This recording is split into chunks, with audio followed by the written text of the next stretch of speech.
Hello प्यारे बच्चों, आज हम कक्षा 4 भाषा भारती हिंदी एमपी बोर्ड के पाठ 13 पाठ का नाम है नीति के दोहे को पढ़ेंगे और समझेंगे। तो ये दोहों को लिखा है तुलसीदास जी ने, कबीरदास जी ने और रहीम कवि ने। ठीक है। अब इन कवियों ने भक्ति, नीति, ज्ञान और व्यवहार की बड़ी बड़ी बातों को सरल तरीके से दोहों में समझाया है। ठीक है, तो हम शुरू करते हैं। पहला है दोहा। आवत ही हर से नहीं, नैनन नहीं स्नेह, तुलसी तहाँ न जाए, कंचन बरसे मेह, कंचन बरसे मेह। तो पहले हम इस दोहे के शब्दार्थ समझ लेते हैं। आवत माने आने से, ही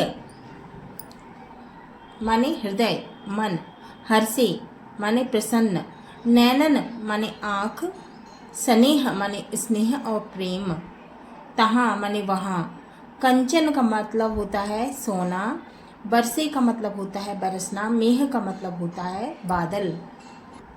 तो इस दोहे में तुलसीदास जी कहते हैं कि जिस घर या स्थान पर आपके जाने से लोगों का हृदय मतलब मन प्रसन्न, हर्षे माने प्रसन्न ना हो, है ना, नहीं माने ना हो, और जिनकी आंखों में आपके लिए, नैनन नहीं स्नेह, और जिनकी आंखों में आपके लिए प्रेम ना हो, स्नेह प्रेम ना हो, ऐसे स्थान पर, स्थान माने जगह, तो ऐसी जगह पर कभी नहीं जाना चाहिए, चाहे वहाँ सोने, कंचन माने सोने, सोने की बरसात ही क्यों ना हो रही हो, है ना, मेह माने बादल, बादलों से सोना ही क्यों ना बरस रहा हो। अब है दूसरा। तुलसी संत सुअंब तरु, फूले फर ही परहेत, इतते ये पाहन हनत, उतते वे फल देत, उतते वे फल देत। तो पहले हम इसके शब्दार्थ समझ लेते हैं। सुअंब माने आम, तरु माने पेड़, फूले फरही माने फूलता है फरता है, परहित, परहित माने दूसरों के हित के लिए, पाहन माने पत्थर, इतते माने यहाँ से, उतते माने वहाँ से, वे फल, देत माने देते हैं। ठीक है, तो इसका अर्थ समझते हैं। तुलसीदास जी कहते हैं कि संत, संत पुरुष आम के सुंदर वृक्ष के समान होते हैं। तरु माने वृक्ष, पेड़, है ना, आम के सुंदर पेड़ के समान होते हैं। जैसे आम का पेड़ दूसरों के भले के लिए, परहित माने दूसरे के भले के लिए फूलता है और फलता है, और इधर से लोग पत्थर मारते हैं तो भी वह उधर से मीठे फल ही देता है। जब आम के पेड़ में आम लग जाते हैं तो कई बार लोग क्या करते हैं, पत्थर मारते हैं ना, और आम में लगता है और आम गिर जाता है ना, तो क्या है, उतते वे फल देते, तो उधर से वो क्या करता है, मीठे फल देता है ना, मीठे फल लगते हैं तो मीठे फल वो देता है। वैसे ही संत लोग भी दूसरों की भलाई करते हैं, चाहे कोई उनके साथ कैसा ही व्यवहार करे। अब ये किसने लिखा था, तुलसीदास जी ने। ये तुलसीदास जी के दोहे हैं दो। अब ये तीसरा है कबीरदास जी का। ऐसी बानी बोलिए, मन का आपा खोए, औरन को शीतल करे, आपहु शीतल होए, आपहु शीतल होए। बानी माने वाणी, बोलिए माने ऐसी बाणी बोलिए माने ऐसी वाणी बोलिए, मन का आपा खोए, है ना, खोए माने खोना, औरन को माने औरों को, शीतल माने शीतल करना माने ठंडा, है ना, शांत करे, आपहु माने आप खुद, शीतल होए माने होना। ठीक है, तो कबीरदास जी कहते हैं कि मनुष्य को अपने अहंकार को त्याग कर मधुर वाणी, मीठी वाणी है ना, कैसी वाणी बोलना चाहिए? मीठी मधुर वाणी बोलना चाहिए, जिससे सुनने वाले का मन प्रसन्न हो जाए और स्वयं के मन को भी शांति मिले। ठीक है, ये किसने लिखा है? कबीरदास जी ने। अब चौथा है, जो तो कांटा बोबे ताही बोए तो फूल, तो को फूल के फूल हैं, बाकू है त्रिशूल, बाकू है त्रिशूल। अब इसमें शब्दों के अर्थ देखते हैं। तोकू का मतलब है तुमको, कांटा, बोबे माने बोना, बोए तू फूल,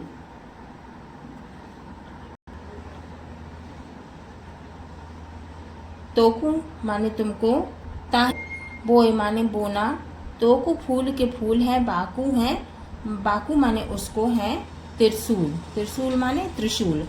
ठीक है, तो कबीरदास जी कहते हैं कि जो व्यक्ति तुम्हारे रास्ते में कांटे बोता है, अर्थात तुम्हारा बुरा चाहता है, तुम उसके रास्ते में फूल बिछाओ, उसका भला करो। तुम्हारे फूल बिछाने से तुम्हें अच्छाई मिलेगी, जबकि बुराई करने वालों को उसके कर्मों की सजा मिलेगी। कर्मों का फल कांटे की तरह चुभेगा। ठीक है, अब है, ये भी किसने लिखा है? कबीरदास जी ने। अब है पांचवा, बड़ा हुआ तो क्या हुआ, जैसे पेड़ खजूर, पंथी को छाया नहीं, फल लागे अति दूर, फल लागे अति दूर। शब्दार्थ देखेंगे। पंथी माने राहगीर, लागे माने लगना, अति दूर माने बहुत दूर। अर्थ है इसका, कबीरदास जी कहते हैं कि धन या आकार में बहुत बड़ा होने से कोई लाभ नहीं, माने कोई फायदा नहीं। जैसे कि खजूर का पेड़ ऊंचा होता है, लेकिन वह राहगीर, पंथी अर्थात राहगीर को छाया नहीं देता और उसके फल भी दूर लगते हैं। ठीक है, तो ये 3 दोहे किसने लिखे हैं? कबीरदास जी ने।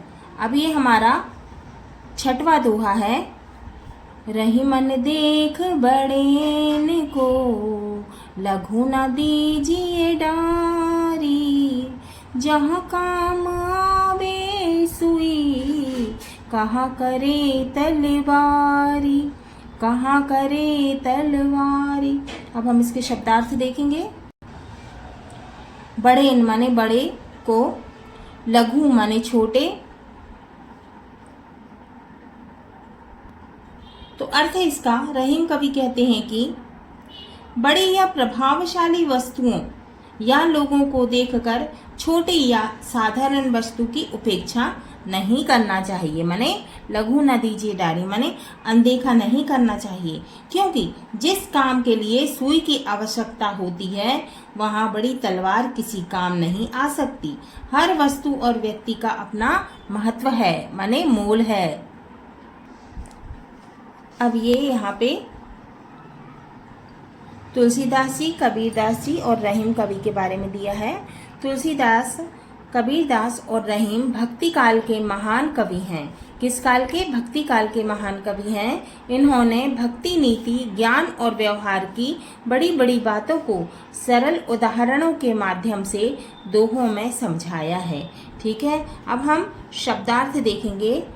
हिय का मतलब होता है हृदय, हर्षे का मतलब होता है प्रसन्न होना, नयनन का मतलब है आंखों में, स्नेह का मतलब है स्नेह या फिर प्रेम, कंचन का मतलब है सोना, मेह का मतलब है मेघ या फिर बादल, वाणी का मतलब है वाणी, बोल, वचन, औरन माने दूसरों को, शीतल माने शीतल, ठंडा, लघु माने छोटा, डारी माने छोड़ना, तोकू माने तुम्हारे लिए, बुबे माने बोए, ताही माने उनके लिए, बोए माने बोना, बाकू माने उसके लिए, सुअम्ब माने मीठे आम, तरु माने वृक्ष, फरही माने फलते हैं, परहेत माने दूसरों के लिए, पाहन का मतलब होता है पत्थर, हनत का मतलब होता है मारना, पंथी का मतलब होता है राहगीर या फिर पथिक। हाँ तो बच्चों, ये हमारा पाठ 13, पाठ का नाम है नीति के दोहे, पूर्ण हुआ। अगली वीडियो में हम इसके संदर्भ प्रसंग सहित अर्थ करेंगे और इसके क्वेश्चन आंसर को हल करेंगे, प्रश्नों के उत्तर को हल करेंगे,